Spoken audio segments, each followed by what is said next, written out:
we have the one and the only Peyton Manning, who has been kind enough to share some of his time with us here on a Tuesday on Stokley and Zach.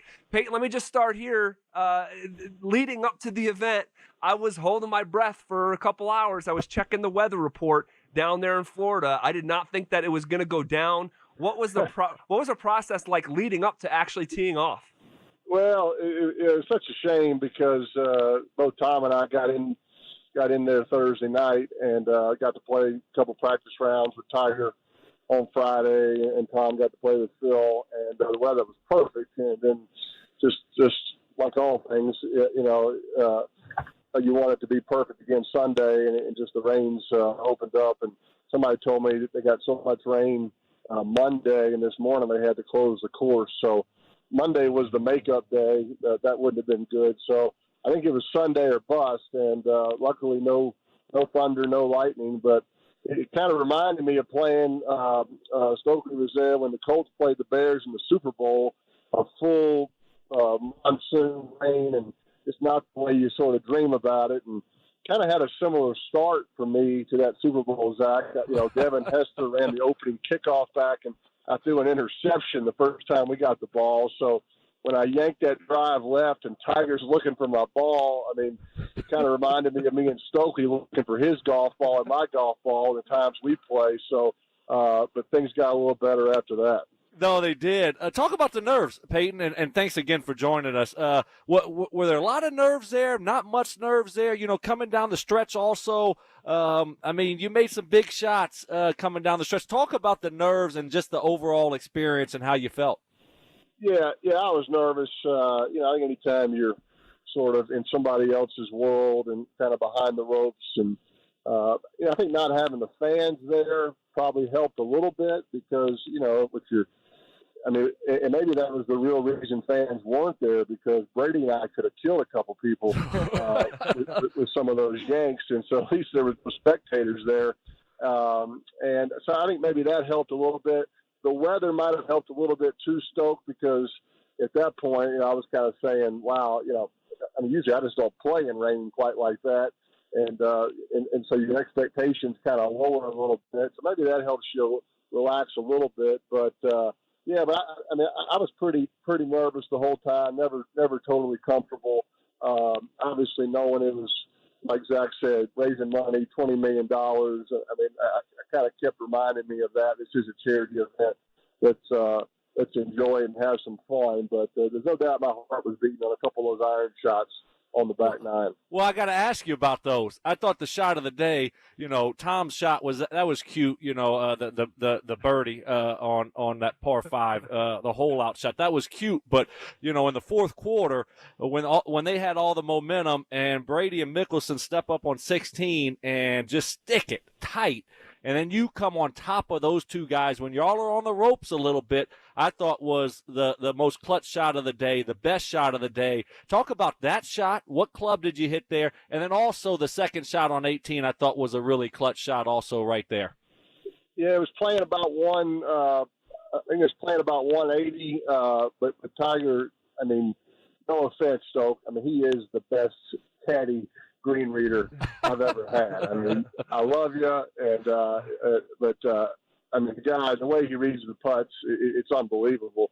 So, but he told me he's playing, it's going to play downhill a little bit and a little downwind. He said, and by that time he had kind of clubbed me, just playing together, kind of knowing what he was going to hit and what I could hit. He said he was going to hit 8. He told me to hit 7. So I went with the John Elway 7-iron, and I couldn't see where the ball landed because the weather, it was getting dark and it was raining, but I did see Justin Thomas up there kind of have this reaction, and it was the kind of reaction where you could tell it had to have been close. And so I wasn't for sure until we got up there to the green, but and then knowing it's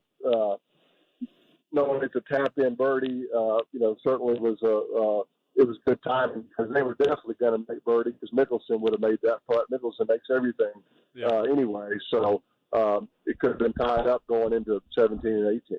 Peyton Manning dropping by Stokley and Zach here reacting to the match 2 over the weekend, which, by the way, it is being reported that it is the most watched golf telecast in cable television history. And actually, and you think about how hyped up and the attention that The Last Dance got. Well, if you're going to do a sports content during a pandemic comparison, it actually averaged nearly the exact same amount as The Last Dance. Did you ever, during the match, let yourself not that you thought it would do a number like that, or maybe you did, but did you let yourself think about how many people were actually watching in a sport that's so individualistic? There's not 10 guys out there with you this time. It's just you and a partner. Did you let yourself think about that for a second, Peyton? Well, I mean, I certainly realized that people are looking for a distraction from the tough times that are going on, and live sports can be just that. And I think people getting to see Tiger Woods and Phil, golf fans, and to see them back in action, and to see Tom and I kind of out of our comfort zones in there. So, but I think having Charles Barkley, engaging in conversation and having everybody mic'd up where you could talk and tell some stories and maybe, have a little fun at the same time trying to play golf. It was well organized. The weather was made it more challenging. And those camera people were the real studs of the event, putting up with that weather. So, I guess I didn't think about how many people were necessarily watching, but I just tried to think about trying to put my partner in some decent situations and know we were going to raise some money at the same time. Well, last one here from me, Peyton, a little bit two-part question. And if I was caddying for you, I wouldn't have let you hit driver on 14, by the way. I thought that was a mistake. But on 18, that second shot, talk about that second shot, your thought process there. Obviously, you needed to hit a shot, sand right, water right. You can't go right there. And you want to close that thing out. You don't want to go to sudden death. And did y'all get anything for winning? I saw last year Phil got some kind of, I don't know, was a watch or belt or something. Any prize for you and Tiger for winning it? Yeah, good questions. It was like 7 questions, wasn't really 2 there. On 14, Stokley, if I recall, the time you and I played there, the second time we played there, the second round of the day, right? So and Tiger turned to you and said, Stokley, you've not made a par yet today, have you? And you said, no, I have not. You were a little bit embarrassed. And he said, you need to make a par here. And you did. And he signed a glove to you. So it's one of the greatest pars you've ever made. That's right. With the signed glove. You're right. I mean, it's not a driver. I just kind of got where I thought I could at least hit contact on the driver. I mean, I hit that 5-iron off the tee on the one hole and had it plugged in the sand. And, the rules are fit. I mean, I got to play it down. I mean, I wanted to, argue with the referee like I used to with Ed Hockley. So I tried to calm my nerves. So I'm a hit driver, just try to at least hit it solid. That didn't go so well. 18, it was playing 190, and Tiger said hit the 5-iron, and hit it as good as I can hit it. I knew I had to aim left. That water, you just couldn't help but see it and feel it. And so I said, if I miss this, I'm going to miss this thing left. And, even if you're on the left side of the bunkers, you figure Tiger Woods can chip it up into the weather. I was definitely thinking about his putt, and I was like, please make it or put it as a gimme. I don't really want a 6-footer on this hole. The putting is a different, I don't know. So, but it was a good 5-iron, and my partner's advice. And no, look, Tiger and I got a great picture, afterwards with the check presentation. But I guess kind of being a charity event, I mean, everything, all prizes, all awards, everything is going to the organizations that we were benefiting, and that's the right way to do it. And so it's a great memory, and knowing that we helped some people is the best part about it. Well, you awesome. You certainly did that, Peyton. And I guess I'll ask this last one for me on the way out the door. And by the way, I can't believe we got through this interview without Stoke peppering you with Drew Lock questions. But I'm getting shot from you now. Oh, it's coming from everywhere, all angles. I just figured. But Peyton, I want to just ask you on the way out here about the prep. about the prep leading up to this, so often Stokley would say, hey, I got to cut out 5 minutes early. I got to leave just a couple minutes early because I knew how often he was playing. How much golf were you playing with our good buddy Stokley? And just talk about the days leading up to this. Yeah, Stokley, I got some rounds in. Obviously, with the inability to travel and everything kind of on hold, and our kids' sporting event teams have been canceled. Softball and flag football. So so I've had some time. Stoke and I kind of went on the road. Went out to Highlands Ranch. Went over to Common Ground. Went to Wellshire. Went out to Perdera. Right, Stoke. We kind of got around. Yep. Tell me where I'm leaving out. Colorado Golf Club. Yep. So, Colorado Golf Club. Got to some of the great public courses here in Colorado. Wellshire was great. I loved it.